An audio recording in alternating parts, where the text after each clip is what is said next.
আশ্রমে প্রত্যেকটি কাজ বা নিজের সম্পাদনের বাড়িতেও গেছিলাম আমি।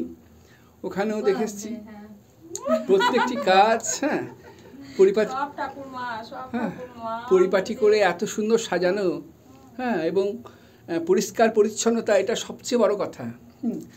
এই পবিত্রতা মানে এই যে পরিষ্কার পরিচ্ছন্নতার মধ্যে দিয়ে একটা মানে মনে একটা মানে পবিত্রতা আসে, তার থেকেই মানে ইচ্ছা হয় যে সেখানে ধ্যান করি। হ্যাঁ, এটা আমাদের মহারাজের ধ্যান মন্দির। আচ্ছা, এখানে যখন মানে স্বামী কৃষ্ণানন্দ এই ঘরেই প্রথম বোধহয় মানে মানে পুজো করতেন এই ঘরটায়, না? মানে স্বামী কৃষ্ণানন্দ মানে মহারাজ, হ্যাঁ স্বামী কৃষ্ণানন্দ মহারাজ মানে প্রথম দিকে এই ঘরটাতেই মানে হ্যাঁ ধ্যান করতেন আর কি, তাই তো? আচ্ছা আচ্ছা, এবং হ্যাঁ এটা ওনার সাধন কক্ষই বলা যায়, এক ধরনের সাধন কক্ষই বলা যায়।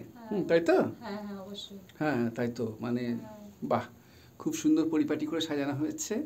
হ্যাঁ, শ্রীবৃদ্ধি ঘটেছে। হ্যাঁ, ঠিক আছে, খুব ভালো লাগলো আমার।